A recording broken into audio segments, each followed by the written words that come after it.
अंतःकोण और बहिष्कोण का योग 180 होता है। तो अंतःकोण बहिष्कोण से मैंने वैल्यू निकाल दी। बहिष्कोण का मान ये होता है 360/n। याद है 5 फॉर्मूले होते हैं इस टॉपिक पे। 5 फॉर्मूले कौन कौन से थे बताओ? सबसे पहले किसी बहुभुज के समस्त बहिष्कोणों का योग 360। दूसरा कौन? प्रत्येक बहिष्कोण का मान 360/n। समस्त अंतःकोणों का योग का फॉर्मूला बताओ? n-2 × 180। और प्रत्येक अंतःकोण n-2 × 180/n। ठीक है, n-2 × 180/n। अच्छा, एक विकर्ण ज्ञात करने का फॉर्मूला और होता है, कौन सा होता है? n-3 और बटा में 2। ये 5 फॉर्मूले होते हैं बस। और अंतःकोण और बहिष्कोण का योग 180, बस इसके अलावा कोई फॉर्मूला होता ही नहीं। ये है 360 किसी बहुभुज के समस्त बहिष्कोणों का योग 360।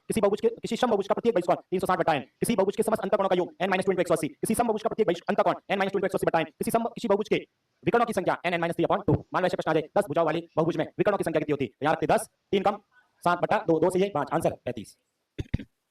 अगला प्रश्न देखिएगा, ये कोई जीवा है, ठीक है। ये जो चाप बोलो या जीवा बोला आपने, जो भी है, इस चाप के द्वारा इसके अलावा कहीं पर भी कोण बना तो सब बराबर बनेंगे। मतलब यहां से मैंने ऐसे बनाया, ये वाला कोण, ये वाला कोण, ये वाला कोण, ये वाला कोण और ये वाला, सब के सब कोण क्या होते हैं?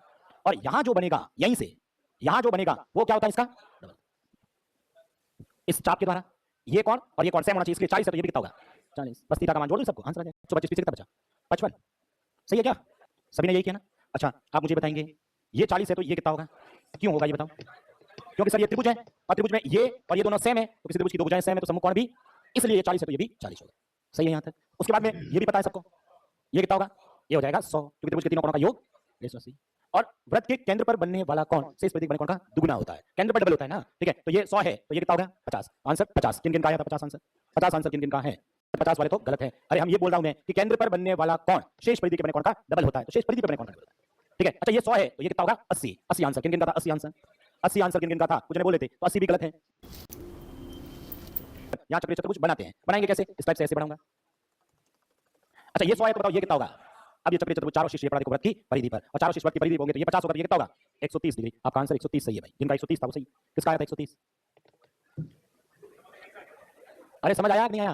भूल सभी अंग समान होने चाहिए। सर्वांग का मतलब क्या होता है? ऐसे दो त्रिभुज जिनके, अरे सर्वांग की परिभाषा, ऐसे दो त्रिभुज जिनके संगत कोण और संगत भुजाएं समान होती है। और समरूप में और सर्वांग में अंतर क्या है? शब्द देखो, सर्वांग का मतलब है सर्वांग मतलब सभी के सभी अंग समान। सभी के सभी अंग, त्रिभुज में क्या होते हैं? त्रिभुज और कोण। और तो ऐसे दो त्रिभुज जिसमें पहले त्रिभुज के कोण और भुजा दूसरे त्रिभुज के कोण और भुजा के क्या होना चाहिए? बराबर। वो तो होता है सर्वांग।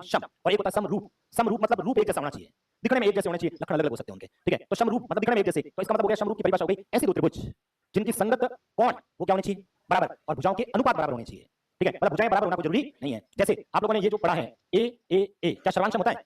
ए ए, अरे सर्वांग में आपने क्या क्या पढ़ा बताओ? S S S, S A S, A S A, ठीक है, ए ए एस, ठीक है। इस टाइप के पढ़े थे हमने। मुझे बताओ क्या ए ए ए सर्वांग में आपने पढ़ा? एक आरएचएस था, ठीक है। ए ए पढ़ा क्या? नहीं। तो ए ए ए सर्वांग नहीं होते हैं। क्यों? क्योंकि सर इसका मतलब ये थोड़ी है, जैसे मैंने ये दिखा दिया देखो, ये 5 ये 5 ये 5, एक त्रिभुज और बना दिया, ये 10 सेंटीमीटर ये 10 सेंटीमीटर ये 10 सेंटीमीटर, ये भी 60 ये भी 60 ये भी 60 ये भी 60 ये भी 60 ये भी 60। मुझे बताओ इसके कोण के बराबर है? क्या भुजा बराबर है? तो ये सर्वांग नहीं है। सर्वांग का मतलब होता है सभी के सभी अंग समान, मतलब संगत भुजा और संगत कोण दोनों बराबर होने चाहिए। अब इधर देखो, सर्वांग का मतलब ये दोनों सर्वांग है, त्रिभुज ए बी